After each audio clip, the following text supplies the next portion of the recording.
यदि मेले में कहीं आप खो जाते हैं और मेले में अगर कहीं खो गए तो आपको कोई ना कोई घर तक पहुंचा देगा।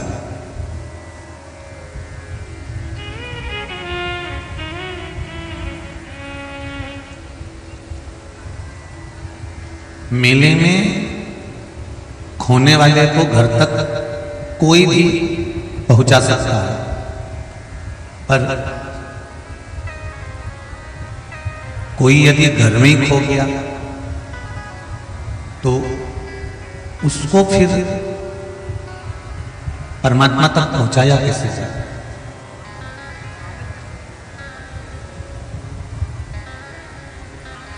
शिव महापुराण की कथा कहती है जैसे एक मेला होता है और उस मेले में कोई अगर खो जाए, उसका अनाउंसमेंट हो जाए, उसका आवाज लगा दी जाए, उसके लिए कह दिया जाए, उसके नीचे वाले बड़ा उसको कहा जाए, उसको बोला जाए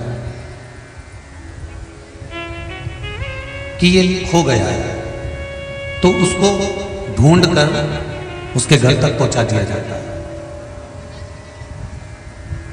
पर शिव महापुराण की कथा कहती है जो संसार के सागर में, परिवार में, कुटुंब में, नातों में, रिश्तों में, अपनों में जो खो जाता है, उसको कोई दूसरा मंजिल तक नहीं लेकर जाता। उसको यदि मंजिल तक कोई लेकर जाता है तो कोई सद्गुरु ही मंजिल तक पहुंचा पाता है।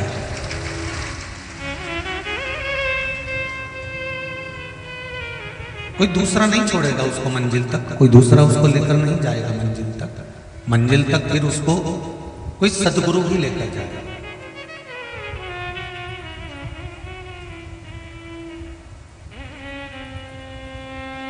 महाराज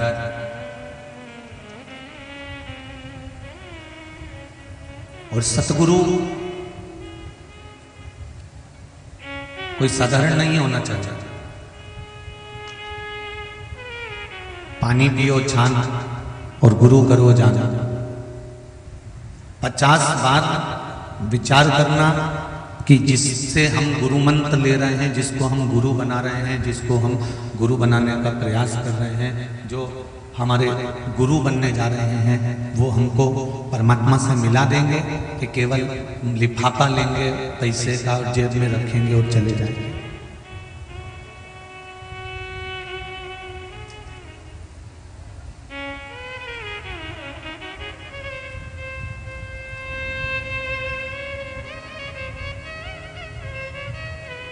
विश्वास बहुत बड़ी चीज है महाराज। इसलिए रामचरितमानस में तुलसीदास बाबा ने, गोस्वामी जी ने शंकर भगवान को विश्वास कहा है। शिव विश्वास रूपिण, और माता पार्वती जी को श्रद्धा था। दुनिया की सबसे कठिन अगर कोई चीज है तो वो विश्वास है।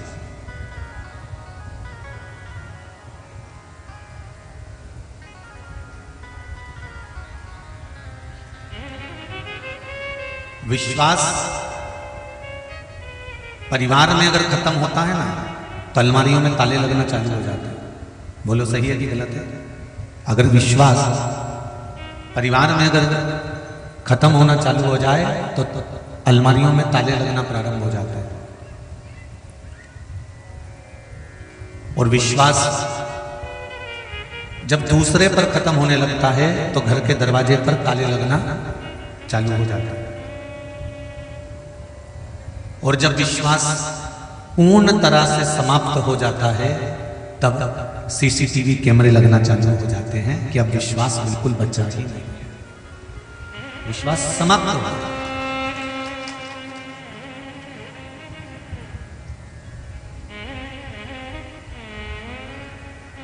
इसीलिए शायद कहा जाता है कि तस्वीर के साथ खड़े रहने वाले ढेर मिलेंगे, पर तकलीफ में खड़े रहने वाले कुछ थोड़े मिलेंगे, बहुत थोड़े। तस्वीर के साथ तो ढेर खड़े हो जाएंगे, तस्वीर के साथ तो ढेरों आपके साथ में खड़े हो जाएंगे, तस्वीर के साथ में तो ढेरों आपके सम्मुख में हो जाएंगे, तस्वीर के साथ में तो ढेरों आपके पास में खड़े हो जाएंगे, पर तकलीफ के समय पर खड़े होने वाला ही श्रेष्ठ है, तस्वीर के साथ नहीं।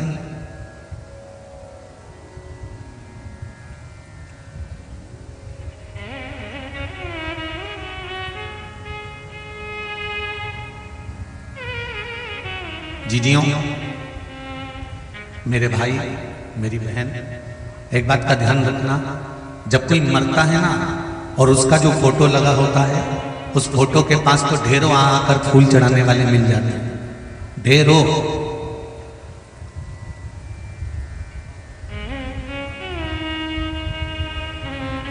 तस्वीर के साथ में ढेर खड़े हुए मिल जाएंगे आपको, पर शिव महापुराण की कथा कहती है कि किसी की तस्वीर के साथ भले मत खड़े होना, पर खड़े होना तो उसकी तकलीफ के साथ खड़े होना, कि उसको दुख है तो खड़े होना।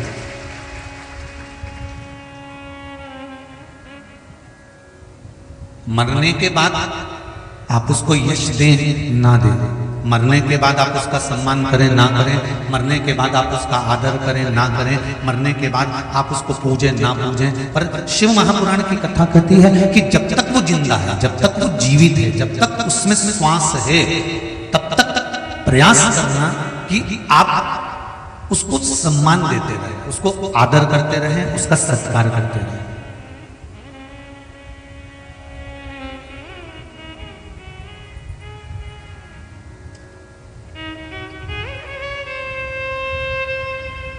मरने के बाद तो दुनिया किसी को पहचानती कि नहीं पहचानती तो भी तारीफ कर देते हैं, बहुत अच्छा व्यक्ति था, बहुत बढ़िया था, बहुत जोरदार था, बहुत आनंदमय था, उसके बराबर कोई नहीं था, उसका नेचर अच्छा था, उसका व्यवहार अच्छा था। पर जितने जी अगर किसी से पूछा जाए कि वो व्यक्ति कैसा है, तो 10 में से 5 तो उसकी तारीफ कर देंगे और 5 उसकी बुराई करेंगे।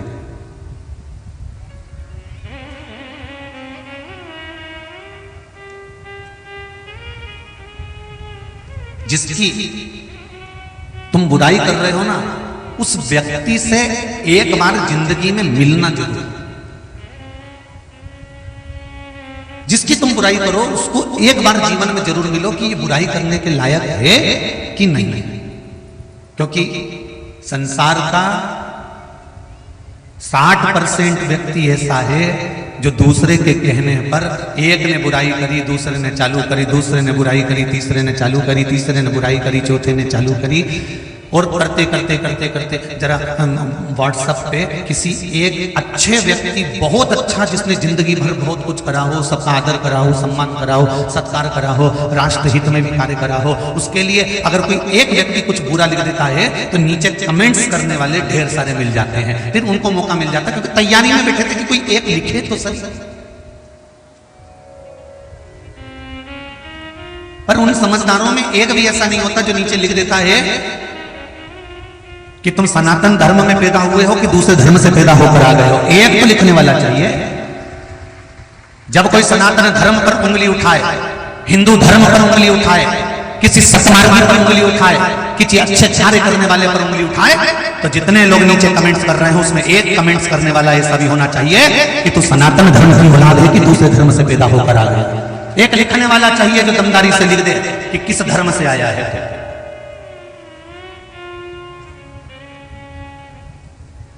एक भजन बहुत पहले गाया गया था, उसकी लाइन बड़ी सुंदर है कि हिंदू है तो हिंदुओं की शान मत जाने दे, और राम लला पे तू आँच मत आने दे। उस भजन की एक लाइन सबसे ज्यादा सुंदर थी, आप भी बोलो उस लाइन को कि हिंदू है तो हिंदुओं की शान मत जाने दे, और राम लला पे तू आँच मत आने दे। अगर सनातनी है तो सनातन धर्म पर अगर कोई उंगली उठा रहा है, सनातनी होकर अगर उंगली उठा रहा है, तो पहला कमेंट तुम्हारा होना चाहिए। जितने लोग उस फेसबुक पे जुड़े हों, जितने उस व्हाट्सएप पर जुड़े हों, जितने उस इंस्टाग्राम पे जुड़े हों, जितने उस ट्विटर पे जुड़े हों, पहला कमेंट तुम्हारा होना चाहिए कि तू किसका है।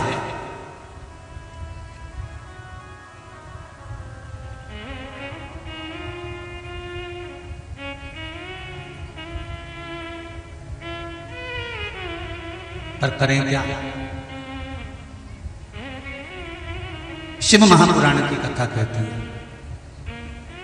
तस्वीर के साथ में हमें खड़े नहीं होना, मेरी जीजियों, मेरे भाई, बच्चे, जितने लोग इस शिव महापुराण की कथा में बैठे हुए हैं या आस्था चैनल पर सुन रहे हो या फेसबुक यूट्यूब पर सुन रहे हो, उनसे निवेदन करूंगा, कोई मर गया, मरने के बाद उसकी तस्वीर की या उसकी तारीफ भले मत करना, पर एक निवेदन है, उसके जीते जी उसको अगर जिंदगी में थोड़ा सा दुख है, थोड़ी सी तकलीफ है, थोड़ा सा कष्ट है, तो 2 कदम चलकर उसके पास बैठना और उसकी समस्या को सुनकर कुछ ना कुछ निर्णय निकालने का प्रयास करें।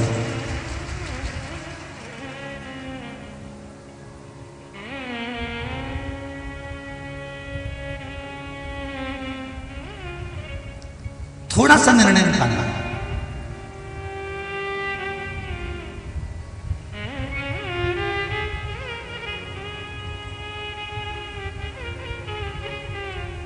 और तस्वीर के साथ भले मत खड़े हो, पर तकलीफ के साथ खड़े हो। क्या दुख है आपको, क्या तकलीफ है आपको, क्या कष्ट है आपको?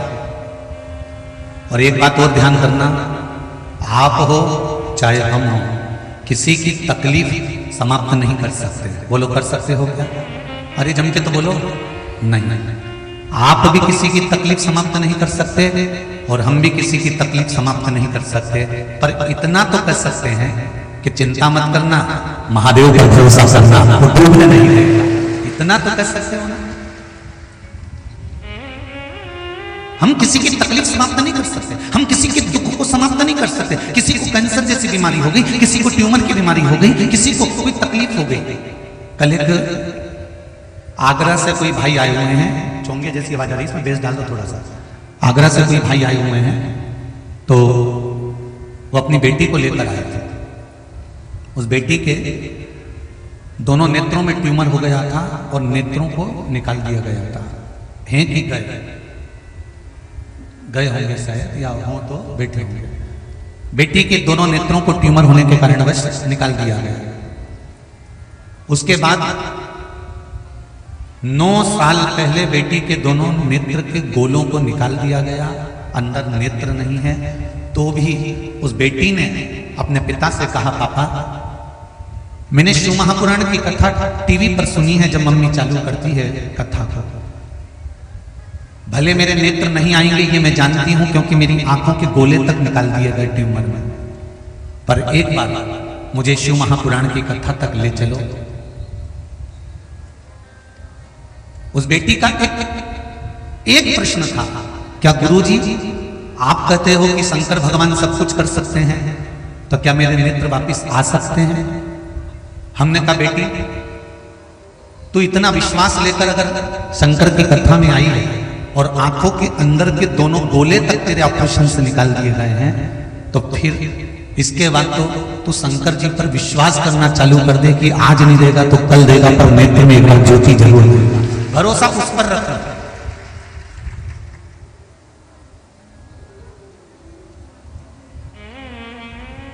विश्वास उस पर रखना। एक पत्र आया, देखिए,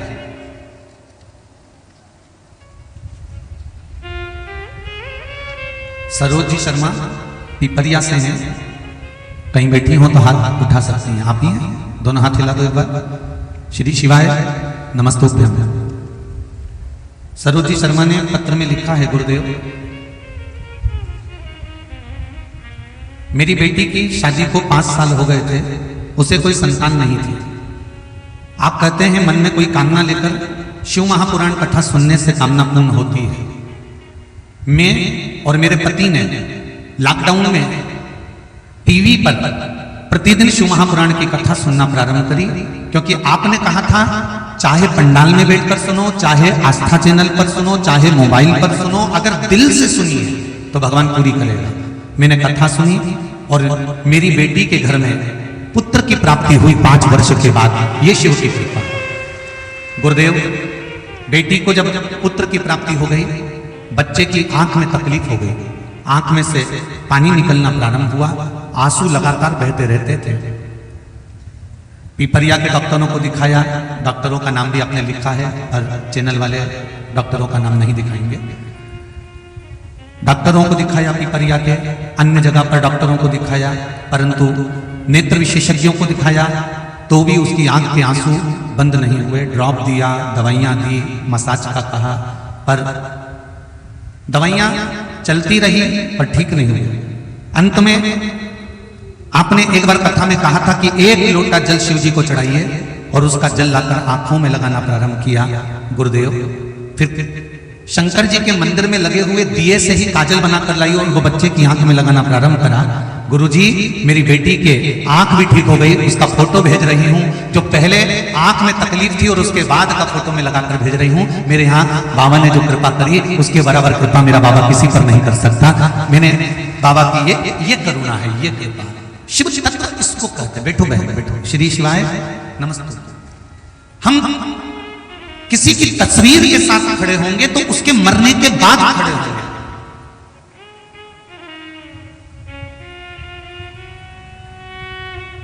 हम किसी के साथ में खड़े होंगे तो उसके मरने के बाद उसकी तस्वीर के पास खड़े होंगे। पर शिव महापुराण की कथा कहती है हमें उसकी तस्वीर के साथ नहीं खड़े होना है, हमें उसकी तकलीफ के साथ खड़े होना है। उसको क्या परेशानी है, क्या कष्ट है, क्या रोग है, क्या बीमारी है, उसके रोग को वो झेलेगा, उसके कष्ट को वो झेलेगा, उसकी तकलीफ को वो झेलेगा, उसकी बीमारी को वो झेलेगा, उसके दुख को वो झेलेगा, उसके कर्ज को वो झेलेगा। पर एक काम तो आप जिंदगी में कर सकते हो कि उसके पास मिलने के बाद जब उससे मिलने के लिए जाओ, उसके दुख के समय पर जाओ। कोई कैंसर का मरीज है, कोई ट्यूमर का मरीज है, कोई हार्ट का मरीज है, कोई तकलीफ में डूबा हुआ मरीज है, कोई दुख में डूबा हुआ है, उसके पास जाकर आप उसको कुछ मत दीजिए, पर एक काम कर दीजिए कि उसका विल पावर मजबूत कर दो। उसके पास जाकर कह दो चिंता करने की जरूरत नहीं, मेरा देव आदिदेव महादेव बैठा है। 1 लोटा जल सब समस्या का हल।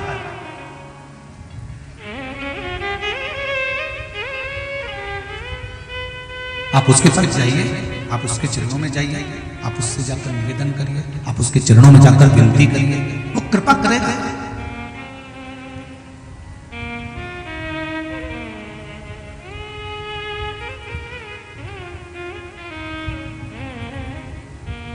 मरने के बाद तो दुनिया तारीफ कर देगी साहब,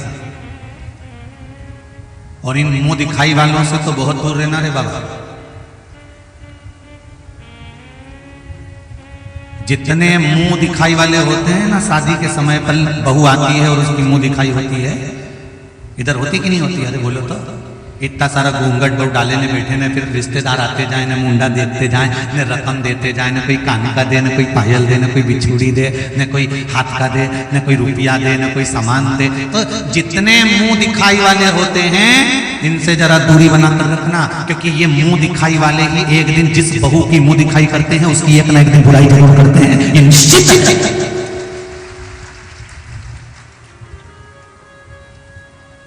सास भी बहू की मुंह दिखाई करती है, एक ना एक दिन बुराई करती है। जेठानी करे, देवरानी करे, नातेदार, ननद, रिश्तेदार, कुटुंब, कबीले, शिव महापुराण की कथा कहती है जितने मुंह दिखाई वाले होते हैं एक ना एक दिन बुराई करते हैं। इसलिए ये रकम भी देंगे, मुंडा भी देखेंगे और बुराई भी करेंगे। ऐसे मुंह दिखाई वाले संसार में ढेर पड़े। प्रत्येक नगर में, प्रत्येक मोहल्ले में, प्रत्येक गांव में, प्रत्येक शहर में, प्रत्येक जिले में तुम्हें हर जगह पर मिल जाएंगे ये मुंह दिखाई वाले। तुम्हारे मुंह पर आके बड़ी तारीफ करेंगे, वाह वाह महाराज जी, वाह वाह साहब जी, बहुत बढ़िया भैया जी, क्या कहने तुम्हारे, क्या कहने तुम्हारे, तुम तो बहुत बढ़िया हो, तुमने ये काम अच्छा करा, तुमने वो काम अच्छा करा। और ये मुंह दिखाई की रकम देने के बाद में पीठ पीछे से बोलो तो रे, फिर उस रकम का पूरा पैसा एडजस्ट करेंगे। काय में बुराई। अब तुम उसकी बुराई से डर जाओगे क्या? जम के बोलो जरा, डरोगे नहीं। जो रकम उसने दी है वो ही बना ठना के पहन के उसके सामने जा, जो उसने दी। फिर और जोरदार सज धज के, मैं तो चली वृंदावन गाना, मेरे तो भाग जगे तेरे महलों में आग लगे। मुझे क्या करना उससे, हमें क्या करना?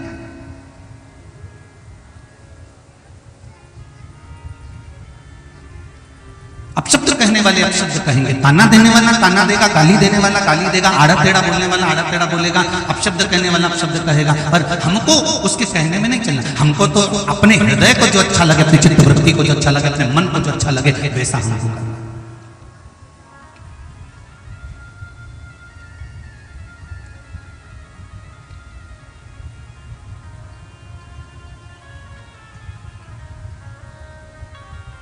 महाराज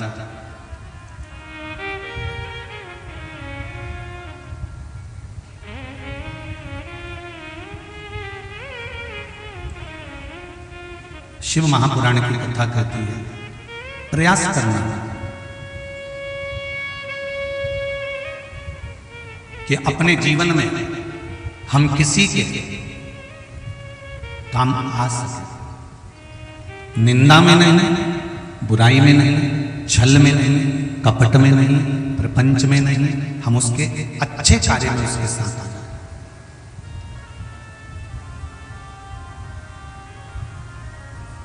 जितना भी दान होता है सीधे हाथ से होता है, सही है? जितना अच्छा काम होता है सीधे हाथ से होता है, जितना पुण्य का काम होता है सीधे हाथ से होता है। एक बार इस उल्टे हाथ को बड़ा दुख हुआ कि सब जब सीधे हाथ से करना था तो मुझे पैदा ही काय होता है। जब सारा के सारा काम इस सीधे हाथ से होना है तो इस हाथ का मतलब क्या है? इस हाथ ने किसी गुरु जी से जाकर कहा, गुरुदेव सारी दुनिया सीधे हाथ को पूछती है, सीधे हाथ को नमन करती है, सीधे हाथ से काम करवाती है, मैं बड़ा दुखी हूं, मेरा कोई तत्व ही नहीं है, मेरा कोई मोल ही नहीं है, मैं क्या करूं कि मैं भी पुजाने लगूं, मेरा भी उपयोग होने लगे, मुझे भी सत्मार्ग मिल जाए, मुझे क्या करना चाहिए? तो गुरु जी ने एक ही बात कही इस उल्टे हाथ से कि जब सीधे हाथ कोई चीज दान कर रहा हो तो तू उसको टच कर लेगा। जब तू इस सीधे हाथ को टच कर लेगा, स्पर्श कर लेगा, तो तेरी कीमत अपने आप बढ़ जाएगी। बस हमको भी यही है, हमें बुरा कर्म करने वाले को टच नहीं करना है, हमें अच्छे कर्म करने वाले को टच करना है। कोई सत्कर्म कर रहा हो, कोई दान कर रहा हो, कोई पुण्य कर रहा हो, कोई भजन कर रहा हो, कोई कीर्तन कर रहा हो, कोई मंत्र जाप कर रहा हो, कोई नाम जाप कर रहा हो, कोई भगवान की पूजन कर रहा हो, कोई कथा सत्संग स्मरण कर रहा हो, कोई नर्मदा जी का स्नान कर रहा हो, कोई अच्छे कर्म में लगा हुआ हो। और अच्छे कर्म में लगे हुए व्यक्ति के साथ जब तुम लग जाओगे तो यह पक्का है कि तुम्हारा जीवन भी अगर कितना भी दुख में चल रहा होगा, कितना भी तकलीफ में चल रहा होगा, कितना भी कष्ट में ये जीवन चल रहा होगा, एक ना एक दिन तुम अगर उसके साथ अच्छे काम में लगे रहे तो तुम्हारा जीवन भी सार्थक हो ही जाएगा। फिर वो जीवन बेकार नहीं, सार्थक होगा।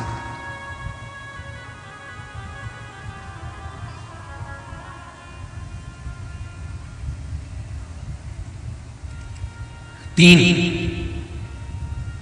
इस राष्ट्र को सजा देते हैं। सती, संत और सूर्य। सती, संत और सूर्य इस राष्ट्र को सजाते हैं, श्रृंगार करते हैं। और तीन, इस राष्ट्र को लजा देते हैं, कपटी, कायर और कपूत।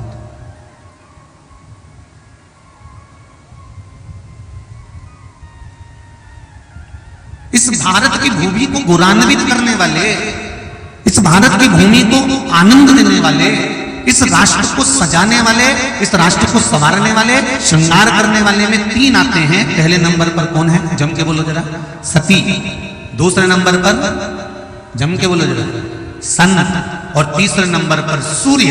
ये राष्ट्र को सजाने वाले हैं, ये भारत की भूमि को सजाने वाले हैं, हम इस पृथ्वी माता को, इस देश को सजाने वाले हैं। और महाराज, लजाने वालों में तीन हैं, कपटी, कायर और जम के बोलो जरा, कपूत।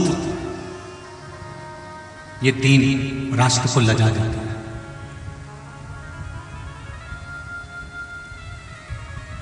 एक कपट करने वाला, ये भी राष्ट्र को लजाएगा। एक कायर,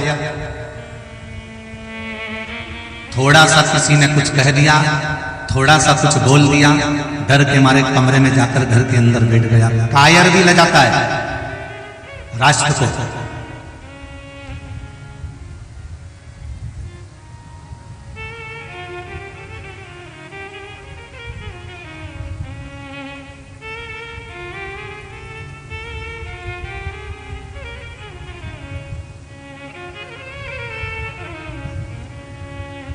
कपटी, कायर और कपूत जिसको माता ने जन्म दिया और ये सोच कर जन्म दिया कि ये दुनिया का आदर करेगा, सम्मान करेगा, सत्कार करेगा, बड़ों का आदर करेगा, माता पिता की सेवा करेगा, घर के बुजुर्गों का आदर करेगा, सम्मान करेगा, सत्कार करेगा, माता पिता जब बीमार होंगे तो हॉस्पिटल लेकर जाएगा, दवाई दिलाएगा, उस सेवा में लगा रहेगा। और मालूम पड़े वो सब कुछ छोड़कर कहीं मांसाहार में पड़ा हुआ है, कहीं मदिरापान में पड़ा हुआ है, कहीं वेश्यावृत्ति में पड़ा हुआ है, कहीं जुए में पड़ा हुआ है, कहीं गलत काम में पड़ा हुआ है, गलत मित्रों की संगति में पड़ा हुआ है, तो ये कपूत ही तो हुआ।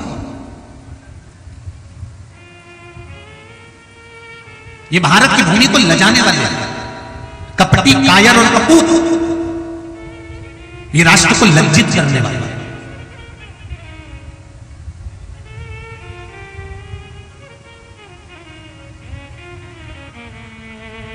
कितनी विचित्र थी वो माता अनसुईया जी, सतियों की गिनती में आती है माता अनसुईया।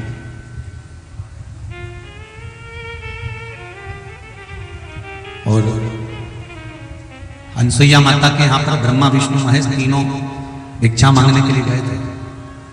सती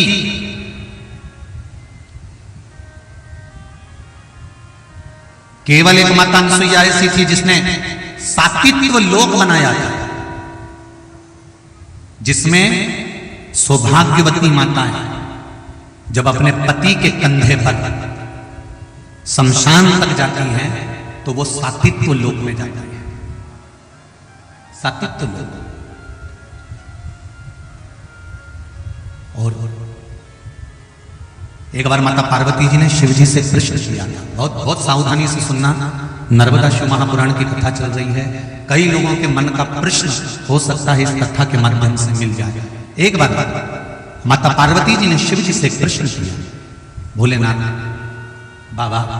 शिव जी ने कहा हाँ बोलो पार्वती क्या बात है, क्या हुआ, क्या हुआ, क्या ये बोलो। पार्वती जी ने कहा भोलेनाथ जी से बाबा मेरे मन में एक प्रश्न, क्या जो पति के कंधे पर शमशान तक जाती है, अपने पितर के कंधों पर शमशान तक जाती है, मांग में सिंदूर भरा हुआ, हाथों में चुड़ला भरा हुआ, पांव में पायल, पैर में बिछुड़ी पहनी हुई, हाथ में मेहंदी लगी हुई, पांव में महापुर लगा हुआ, जो शमशान तक जाती है वो सतित्व लोक में जाती है। पर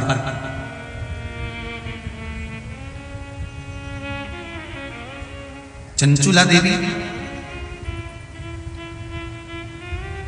जिसका पति बिंदु मर चुका है, प्राण छोड़ चुका है, वो विधवा हो चुकी है, बेधव्य हो चुकी है।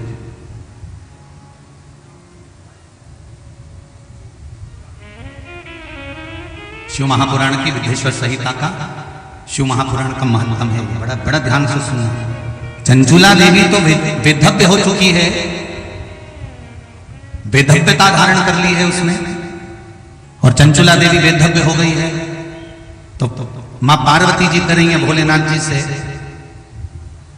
इस चंचुला को वैकुंठ लोक मिलेगा, सात्वित्व लोक मिलेगा, कि नरक मिलेगा, कि स्वर्ग मिलेगा, कि गौलोक धाम मिलेगा, आप मुझे निश्चित कर कर आज बताइए, निश्चित कर कर बताओ।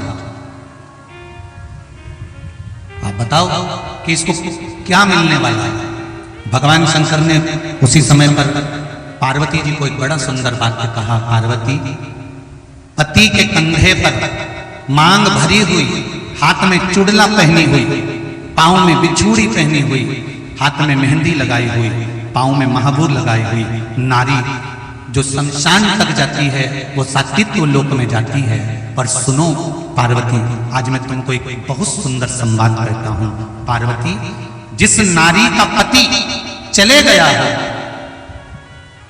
और नारी अगर बेधव्यता भी धारण कर लेती है, विधवा भी हो जाती है, बेधव्यता भी धारण कर लेती है, क्योंकि भाग्य किसी ने नहीं देखा किसका, कि किसके ललाट पर क्या लिखा होगा। और नारी अगर बेधव्य हो जाती है, और नारी बेधव्य होने के बाद भी अगर उसी पति का स्मरण करती रहती है जो पति चले गया, किसी परपुरुष का स्मरण उसकी चित्त वृत्ति में नहीं आता है, और अपने बच्चों के लालन पालन में अपने पति के जैसा बच्चों को बनाने का जब उसके भीतर एक लक्ष्य आ जाता है और शिव की आराधना में जो डूब जाती है, शंकर जी कहते हैं वो भी सात्विक लोक को चली जाती है, वो भी सात्विक लोक को जाती है। उसको वैकुंठ नहीं जाना है, उसको पति के लोक ही जाना है, सात्विक लोक ही जाना है। अगर नारी अपने पति को लक्ष्य बनाकर अपने बच्चों का भरण पोषण करती है, पति को लक्ष्य बनाकर अपने बच्चों का स्मरण करती है, किसी पर पुरुष का चित्त बुद्धि में मरते दम तक प्राण छोड़ते तक भी किसी पर पुरुष का स्मरण उसकी बुद्धि में नहीं आता, तो वो नारी भी जो अनसुईया जी ने लोक बनाया है उसी लोक में चली जाती है, वहां जाती है उस लोक के अंदर, वही सात्विक। इसका कोई संवाद है आपके पास?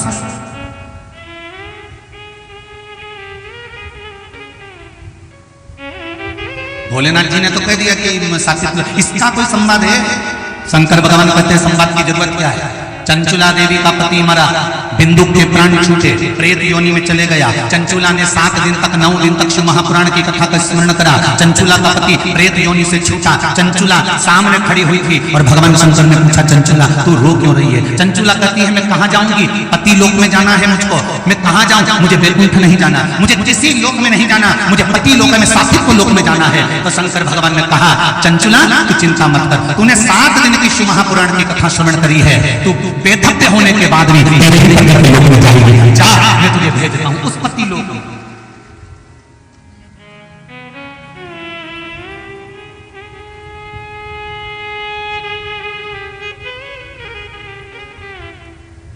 एक प्रश्न आया था, किसी ने कहा था व्हाट्सएप पर कि गुरुजी कथा में माताएं जाकर क्यों जाती हैं, और शिव महापुराण में देखो तो माता ही माता मिलेगी, शिव पुराण में तो लेडीज इतनी सारी जाती है, उसका कारण क्या है? हमने कहा शिव महापुराण की वायव्य संहिता को पढ़ी है, वायव्य संहिता में शिव महापुराण के वर्णन किया गया कि वायव्य संहिता में शिव महापुराण के कहा गया कि नारी का जो गर्भ होता है, गर्भ में जो बच्चा होता है 3 महीने का, 2.5 महीने का, 2 महीने का, 4 महीने का, अगर बच्चा शांत हो गया होता है, अधोगति में बच्चा मर गया होता है, जन्म लेने के बाद कुंवारी अवस्था में बच्चा मर गया होता है, या नारी जिस घर के अंदर रहती है उसका ससुराल